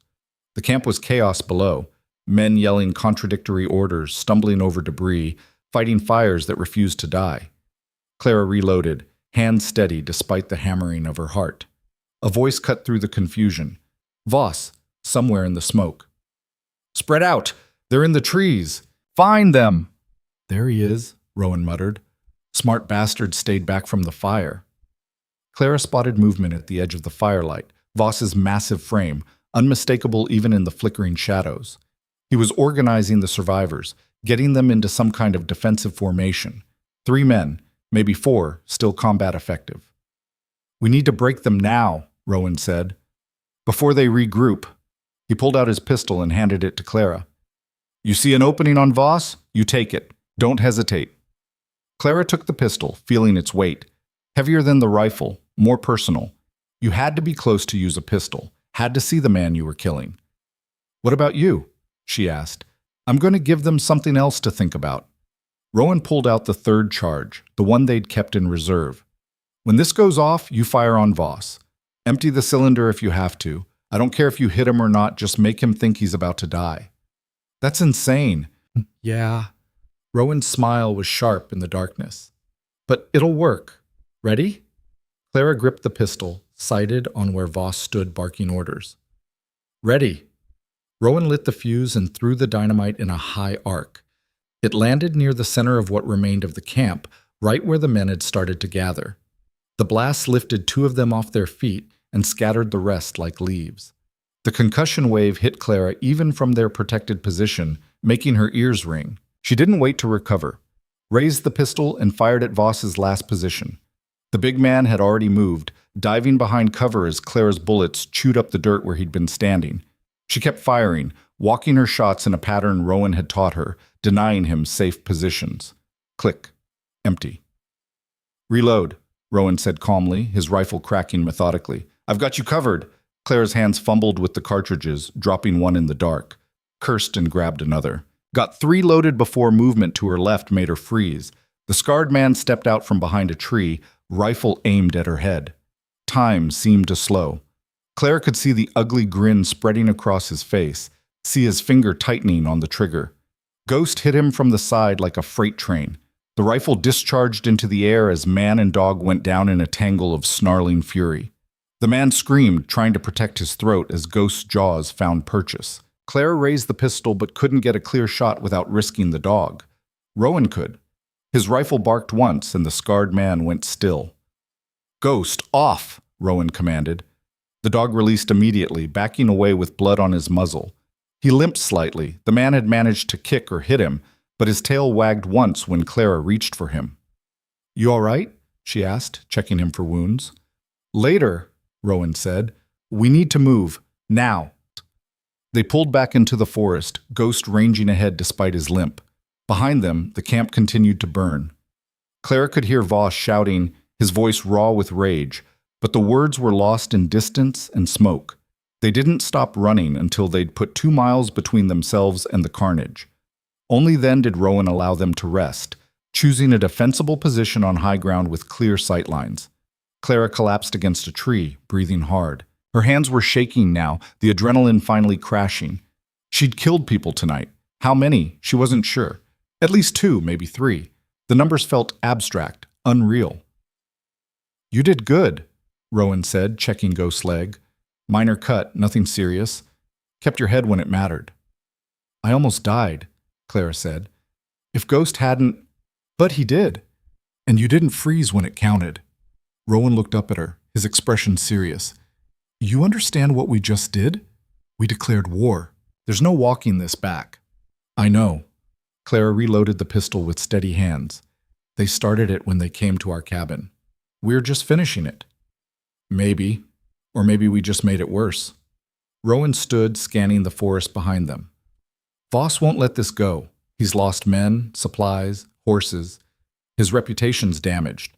Men like him, pride matters more than sense. So what do? We get back to the cabin, fortify, and we wait to see if we scared them off or just made them angrier. He started moving, Ghost limping alongside him. Either way, we'll know soon enough. The journey back took 3 hours. They moved carefully, watching for ambush, but the forest stayed quiet. Dawn was breaking by the time the cabin came into view, still standing, still intact. Clara had never been so relieved to see those rough log walls. Inside, they barred the door and collapsed into chairs, exhaustion finally claiming them both. Ghost curled up by the fire, groaning as he settled his injured leg. Clara cleaned and bandaged it while Rowan watched the windows. "How many you think we got?" Clara asked, wrapping the last of the bandage. 3 dead for sure, maybe 4. 2 wounded bad enough they're out of the fight. Rowan rubbed his face. That leaves Voss and maybe 1 or 2 others still standing. "Think they'll come back?" "Voss?" "Yeah, he'll come back." Rowan stood and checked his rifle again, a nervous habit Clara had never seen him display before. Question is when and with what. He's got to know we're ready now, that we won't go easy. Clara moved to the window, watching the tree line. The morning sun painted everything gold and peaceful, belying the violence of the night before. Somewhere out there, Voss was planning his revenge. Somewhere out there, men were dead because she'd pulled a trigger. "Does it get easier?" she asked quietly. "The killing?" Rowan was silent for a long time. "No," he finally said. "It gets more familiar. You stop shaking after. Stop losing sleep. But easy? Never." "Good." Clara turned to face him. "I don't want it to be easy. I don't want to become someone who kills without feeling it." "Then you're stronger than most." Rowan set his rifle aside and moved to the table, pulling out dried meat and hard bread. "Eat, rest. We'll take shifts watching, and we'll be ready when he comes." They ate in silence while Ghost snored and the mountain held its breath outside. Clara thought about the men she'd killed, wondered if they'd had families, people who cared if they came home. Then she thought about what those men had wanted to do to her, the casual way they'd discussed sharing her like property. The guilt didn't disappear, but it settled into something she could carry. 2 days passed with no sign of Voss or his remaining men. Rowan grew increasingly tense, checking the perimeter constantly, sleeping in short bursts.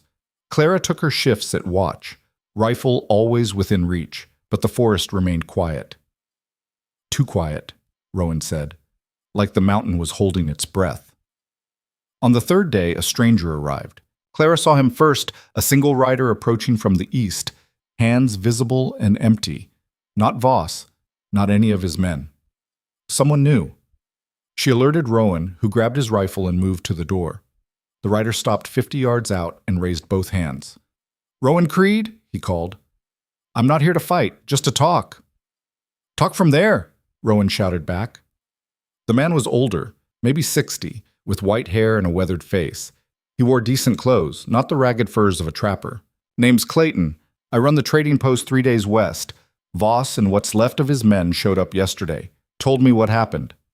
And I figured you should know, he's gathering reinforcements. Sent word to some friends of his up north, hard men, killers." Clayton shifted in his saddle. "He's saying you murdered his crew in cold blood, that you need to be dealt with." "We defended ourselves," Clara said, stepping into view beside Rowan. Clayton nodded to her. "I don't doubt it, ma'am. Voss has a reputation for taking what he wants and calling it trade. But that won't matter to the men he's bringing. They'll just hear there's money in it and come running." "How many?" Rowan asked. "Dozen, maybe more. Should be here in a week, give or take." Clayton's expression was sympathetic but firm. "I'm telling you this as a courtesy.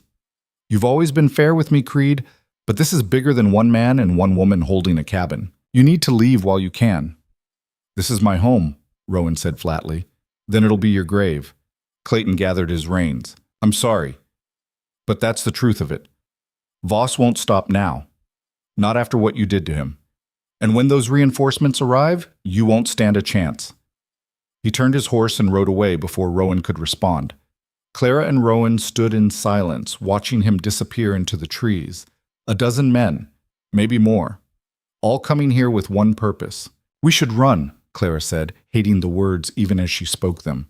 Clayton's right. We can't hold against that many. Where would we go? Rowan's voice was tired. Town? They'd follow us. Another part of the mountain? We'd just be homeless and hunted. At least here we know the terrain. Here we die.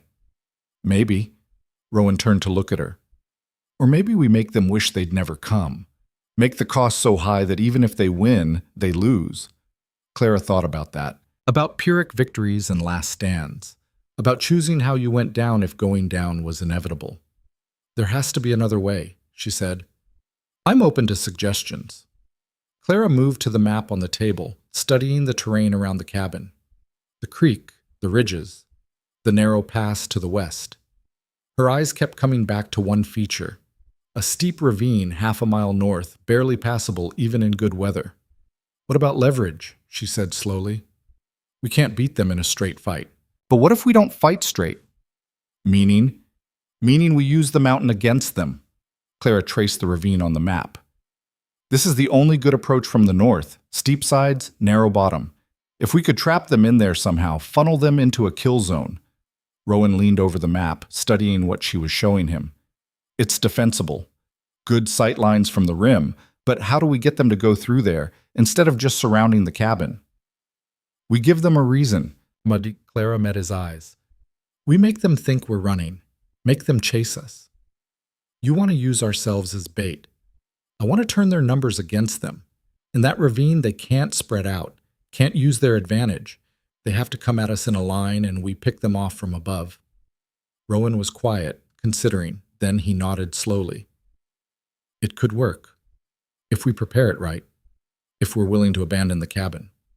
The cabin's just wood and stone, Clara said. We can build another cabin. We can't build another us. Anna would have liked you. Rowan's smile was sad. She always said I was too stubborn to know when to adapt. You're smarter than me. I learned from you. Then maybe we're both smart enough to survive this. He straightened, some of the tension leaving his shoulders. All right, we have a week, maybe less. Let's make it count. They spent the next 5 days preparing. First, they moved their most valuable supplies to a hidden cache 2 miles east. Ammunition, food, the things they'd need to survive if the cabin burned. Then they turned the ravine into a death trap. Rowan showed Clara how to rig simple rock slides, how to position deadfalls, how to create firing positions that were nearly invisible from below. They worked from before dawn until after dark, hands bleeding, muscles screaming, but neither complained. This was survival. This was the price of keeping what was theirs. On the 6th day, Clara was positioning the last rock slide trigger when she heard horses, distant but growing closer. She abandoned the work and ran back to their observation post, where Rowan was already scanning the valley with an old spyglass. 15 men, he said, handing her the glass. Maybe 16. Voss is with them, leading from the middle like the coward he is. Clara looked through the spyglass and felt her stomach drop. 15 armed men, all riding hard toward the cabin. They'd come a day early.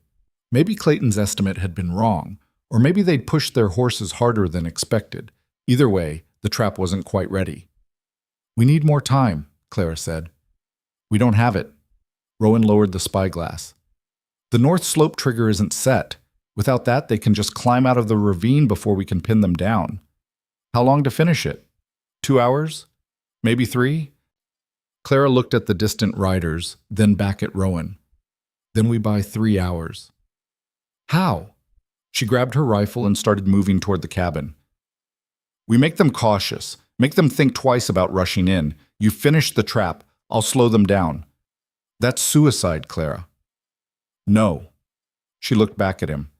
Suicide is letting them surround us unprepared. This is a calculated risk. Trust me. Rowan stared at her for a long moment, something like pride and fear mixing in his expression. Then he nodded. 3 hours. After that, I'm coming for you, whether the trap's ready or not. Deal. Clara took Ghost and headed for the cabin, her mind racing through what she'd learned over the past months. How to move without being seen, how to shoot from cover, how to make one person look like many. Rowan had taught her well. Now she'd find out if she'd learned well enough to survive. She reached the cabin an hour before Voss's men arrived. used the time to prepare firing positions, to create the illusion of multiple defenders, hung extra coats near windows, propped rifles at angles that looked occupied, small details that might buy precious seconds of confusion. When the riders finally came into view, Clara was ready. She let them get close, within 200 yards, before firing the first shot, deliberately high, deliberately loud, a warning that said someone was watching. The riders scattered, diving for cover with practiced speed. These weren't amateurs like Voss's previous crew. These were professionals, men who'd survived enough fights to know how to stay alive. That made them more dangerous, but also more cautious. Clara fired twice more, from different positions, making them think there were multiple shooters. Spent the next hour playing a deadly game of cat and mouse, always moving, always one step ahead. The riders advanced slowly, methodically, clearing each section of ground before moving forward. Perfect. Every minute they spent being careful was another minute Rowan had to finish the trap, but her luck couldn't hold forever. One of the men flanked her position, coming in from the east while she was focused on the main group. She didn't see him until he was 30 feet away, rifle raised. Time slowed. Clara brought her own rifle up, knowing she was too slow, that he had her dead to rights. The man's rifle cracked. Clara felt something punch her left shoulder, spinning her around. She hit the ground hard, pain exploding through her arm. Not dead. Not yet. She rolled, bringing her rifle up one-handed, and fired. The man dropped, clutching his leg. Clara forced herself upright, left arm hanging useless, and ran. Couldn't stay here. Had to keep moving. Blood soaked her shirt, hot and sticky. The world tilted, but she forced herself to stay focused. Had to reach the ravine. Had to lead them into the trap. "There!" someone shouted. "She's hit! After her!" Hoofbeats behind her. Clara stumbled into the tree line, using the forest to slow the horses. Ghost materialized beside her, growling at their pursuers, buying her seconds she desperately needed. The ravine was close now. Just half a mile more. Clara's vision swam, her left arm a mass of agony, but she kept moving, one foot in front of the other. Don't stop, don't fall.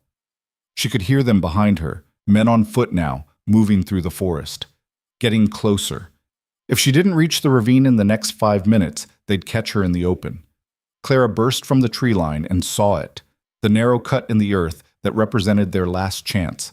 And there, on the rim, was Rowan. He saw her, saw the blood. His face went white. Clara stumbled down into the ravine, using her good hand to keep from falling. Behind her, the first pursuers emerged from the trees. "Now!" she screamed at Rowan. "Do it now!" Rowan hesitated for just a heartbeat, seeing how close the men were to Clara. Then he pulled the trigger. The rock slide came down like judgment. Tons of rock and earth roared down the ravine wall like an avalanche of rage. Clara threw herself flat against the opposite wall, covering her head as debris rained down around her. The sound was deafening, rock smashing against rock, men screaming, the wet crunch of bodies caught beneath the slide. Then silence. Dust hung in the air thick enough to choke on. Clara lifted her head, ears ringing. 3 men lay buried under rubble, visible only as broken shapes beneath the stone. 2 more were pinned but alive, screaming for help that wouldn't come. The rest of the pursuers had pulled back, trapped on the wrong side of the rock fall. "Clara!" Rowan's voice came from above, raw with fear. "I'm alive," she called back, though her voice came out weak. She tried to stand and nearly fell. The world tilted sideways, gray creeping in at the edges of her vision. Blood loss. She was losing too much blood. Ghost scrambled down to her, whining and pressing against her good side. Clara gripped his fur, using him to stay upright. On the rim above, she could see Rowan moving, circling to get a better angle. Gunfire erupted from the forest. The men who'd hung back were firing up at Rowan's position, forcing him into cover. Clara counted muzzle flashes. At least 8 men still in the fight. Too many, even with the trap sprung. She had to move. Had to get out of the kill zone before they reorganized. Clara stumbled forward, Ghost supporting her weight, heading deeper into the ravine where it narrowed to a slot barely wide enough for 1 person. Behind her, she heard Voss's voice bellowing orders. The rock slide had taken out nearly half his force, but the survivors were professionals. They'd regroup fast. The ravine twisted and Clara followed it, one hand pressed against her wounded shoulder, the other clutching Ghost. Her legs felt like water. The gray at the edges of her vision was spreading, threatening to swallow everything. Can't stop. Can't fall. Keep moving. The ravine opened into a small clearing where a creek cut through. Clara made it 3 more steps before her legs gave out entirely. She collapsed beside the water, consciousness slipping. Ghost barked, sharp and insistent. Clara forced her eyes open and saw why. 2 men had followed her through the ravine. One was Voss himself, that massive frame unmistakable even through her fading vision. The other was younger, carrying a rifle. "Well now," Voss said, approaching slowly. "Look what we got here. The little woman who thought she could play soldier." Clara tried to raise her rifle but couldn't make her arms work. The weapon lay useless beside her in the dirt. "Marcus," Voss said to his companion, "go back. Tell the others we got her. Then we'll use her to draw Creed out. Man's got a soft spot. Won't let her die alone." Marcus nodded and turned to leave. He made it 2 steps before Rowan shot him through the chest. The younger man dropped without a sound. Voss spun, bringing his rifle up, but Rowan was already moving, a shadow materializing from the rocks above, dropping into the clearing with his rifle aimed at Voss's head. "Drop it," Rowan said, voice cold as winter. Voss smiled, showing yellow teeth. "You gonna shoot me, Creed? After all these years of playing the honorable mountain man?" "Drop the rifle or find out." For a long moment they stood frozen, 2 men who'd orbited each other for years, finally forced into collision. Then Voss let his rifle fall. "Smart," Rowan said. "Now the knife. Pistol if you've got one." "Everything." Voss complied slowly, his eyes never leaving Rowan's face. "You know this doesn't end here. My men are still out there. They'll hunt you both until you're dead. Your men are scattered and broken. Half of them are buried under rock. The rest are trying to figure out how to get home alive." Rowan moved closer, rifle still trained. "And you're not giving any more orders. You gonna execute me? That's murder, Creed. That makes you no better than me." "No," Rowan said quietly. "It makes me the man who protects what's his. There's a difference." Clara watched through the gray haze, trying to focus, trying to stay conscious long enough to see how this ended. Ghost pressed against her, his warmth the only thing keeping her anchored. Voss's eyes shifted to Clara, calculating.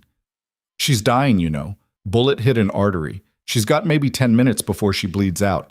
You waste time with me, she's gone." Clara saw Rowan's jaw tighten, saw the fear flicker across his face. Voss saw it too and smiled. "So here's the deal," Voss continued. "You let me walk away, I tell you how to save her. Pressure points, field medicine, all that. I was a medic once, long time ago. I can talk you through it." "Liar," Rowan said. "Maybe. But you willing to bet her life on it?" Voss took a step back, testing. Rowan didn't shoot. "Clock's ticking, Creed. What's it going to be? Revenge or her life?" Clara tried to speak, to tell Rowan to shoot, to not trust Voss's poison, but no words came out. Just a wet cough that tasted like copper. Rowan's rifle wavered, just a fraction, but Clara saw it. Saw him doing the math, weighing options, trying to find a path that saved everyone. There wasn't one. Clara knew it even if Rowan didn't want to accept it. Voss took another step back, sensing victory. "Time's running out. Make your choice." Rowan made it. He shot Voss through the knee. The big man went down screaming, clutching his shattered leg. Rowan was on him before he could recover, rifle butt smashing into Voss's temple. The screaming stopped. Then Rowan was beside Clara, hands already moving to her shoulder, peeling back the blood-soaked fabric. "Stay with me," he said, voice shaking now that the threat was neutralized. "You hear me, Clara? Stay with me." Clara tried to nod, but the world was spinning. She felt Rowan's hands pressing against her shoulder. Pressure, so much pressure it brought tears to her eyes. Felt him tearing fabric, making bandages, working with desperate efficiency. "Too much blood," she heard him mutter. "Too damn much blood." Ghost whined, licking Clara's face. She wanted to tell the dog she was okay, but that would be a lie, and Ghost deserved better. "I need to cauterize it," Rowan said, more to himself than to her. "Only way to stop the bleeding. This is going to hurt." Clara managed to nod. Heard Rowan moving, building a fire with shaking hands. The smell of burning wood filled her nose, followed by the acrid scent of heating metal. "Bite down on this," Rowan said, pressing a leather strap between her teeth. Then white-hot agony as he pressed the heated knife to her wound. Clara screamed around the leather, back arching, every nerve on fire. The smell of her own burning flesh made her stomach heave. Then darkness took her, merciful and complete. She woke to birdsong and sunlight filtering through pine branches. For a confused moment, Clara thought she was back in Virginia, waking up in her childhood bed. Then pain lanced through her shoulder and reality crashed back. "Easy," Rowan's voice close by. "Don't try to move yet." Clara turned her head, slowly, carefully, and saw him sitting beside her. They were in some kind of shelter, rough canvas strung between trees. A fire burned nearby, and Ghost lay at her feet, tail thumping when he saw her eyes open. "How long?" Clara's voice came out as a rasp. "2 days. You had a fever. I thought—" Rowan stopped, swallowed hard. "I thought I was going to lose you." "Boss?" "Dead. Bled out from the knee shot about an hour after I cauterized your wound." Rowan's expression was flat. The others scattered. Clayton sent word yesterday, said they rode through his post heading east, didn't even stop for supplies. They're done. Clara processed that, felt something loosen in her chest. "It's over?" "It's over." Rowan reached out and brushed hair from her forehead, a gesture so gentle it seemed impossible from his rough hands. "You did it. Your plan worked. The ravine broke them." "We did it," Clara corrected. "I would have died in that clearing if you hadn't come. And I would have died months ago without you. Probably would have just faded away up here waiting for the mountain to finally take me."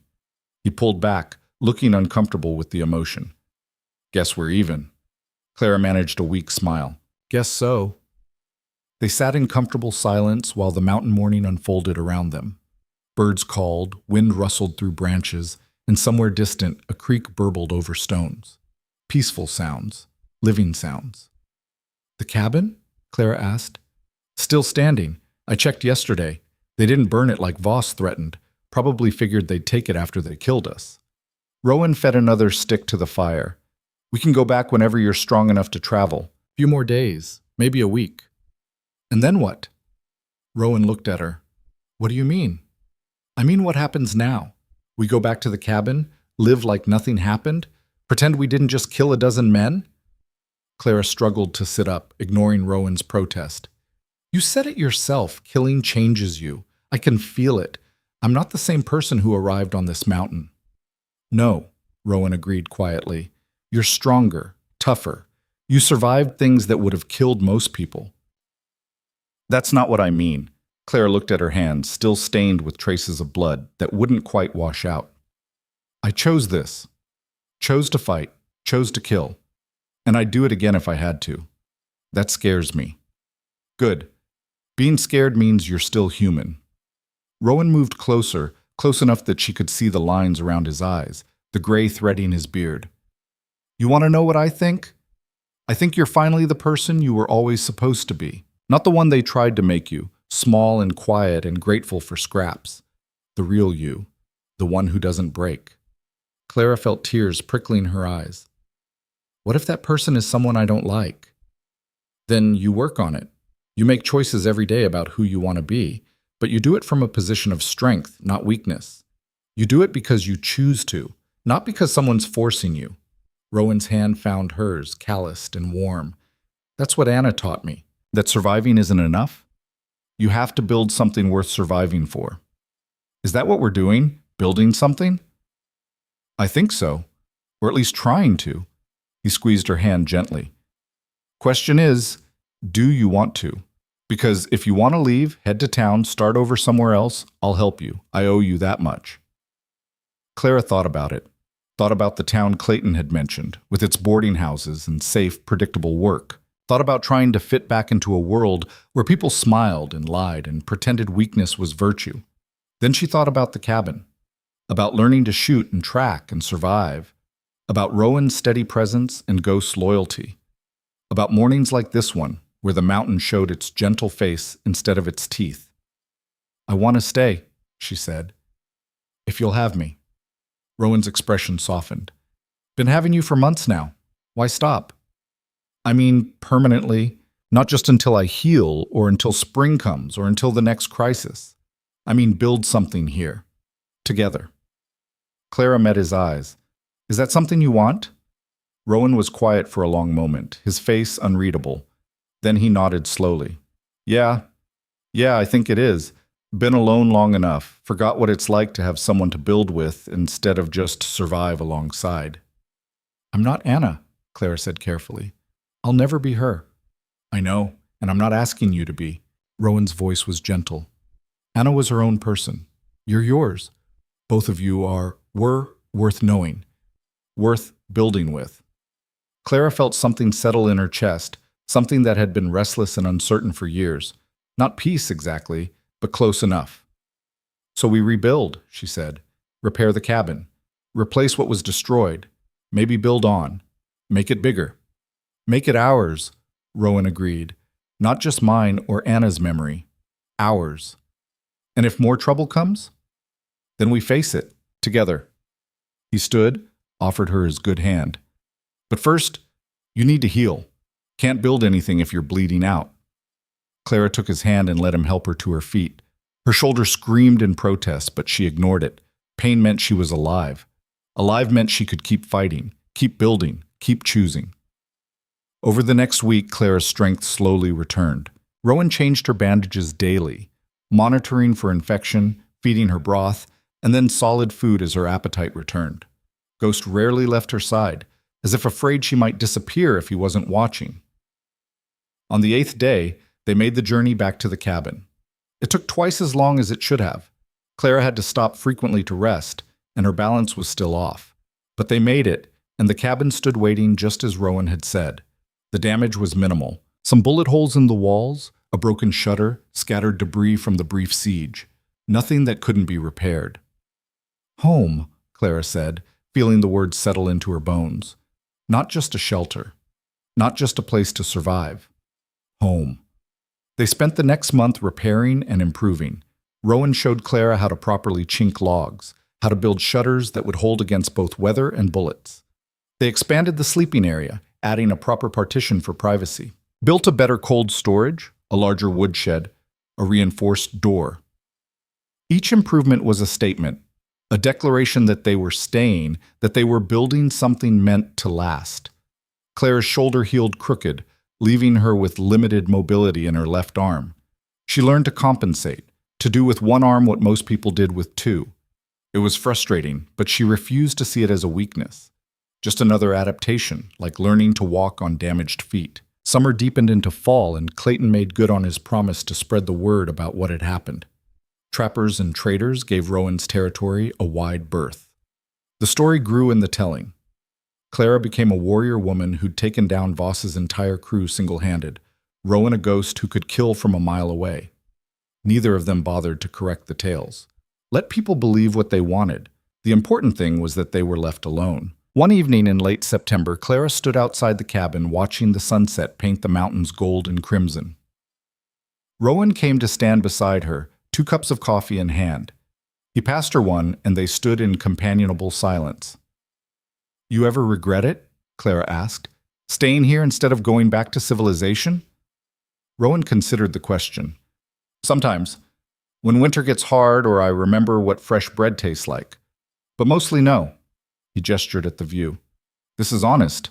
The mountain doesn't lie about what it is. It'll kill you if you're weak or stupid, but it doesn't pretend to be something else. Can't say that about most people. Fair point. Clara sipped her coffee. I got a letter from Clayton last week. He forwarded it from the post. Yeah? From Martha, the woman from the wagon train who used to be my friend. Clara pulled the letter from her pocket, creased from being read multiple times.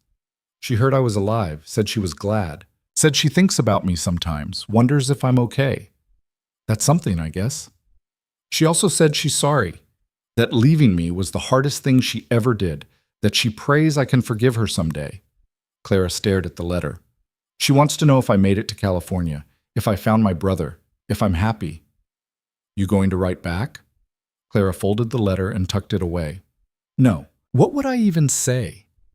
That I'm living on a mountain with a man I barely knew a year ago, that I've killed people, that I'm probably never leaving? She shook her head. She wouldn't understand. Hell, I barely understand it myself sometimes. But you're happy, Rowan said. Not a question. Clara thought about it. Happy seemed like the wrong word for what she felt. Happiness was light and easy, and nothing about this life was either of those things. But there was satisfaction in it, purpose. A sense that she mattered, not because she made herself useful to others, but because she'd claimed her own worth and defended it with blood. "I'm alive," she finally said. "Really alive in a way I never was before. That's better than happy." "Yeah," Rowan agreed. "It is." They finished their coffee as the sun disappeared behind the peaks. Stars began to emerge, bright and cold in the darkening sky. Ghost appeared from wherever he'd been hunting and settled at their feet with a contented sigh. "Winter's coming," Rowan said, reading the signs in the air. "Going to be a hard one." "Good thing we're prepared," Clara said. "Good thing we're together," Rowan corrected. Clara looked at him. This man who'd pulled her from death, who'd taught her to survive, who'd become her partner in every way that mattered. Not romance, though maybe that would come someday. Something deeper and more essential, trust forged in blood and survival. "Yeah," she said softly. "Good thing." They went inside as the temperature dropped, barring the door against the night. Ghost curled up by the fire. Rowan checked their supplies one more time, the way he always did before sleep. Clara cleaned her rifle, loaded it, set it within easy reach. Old habits, earned the hard way.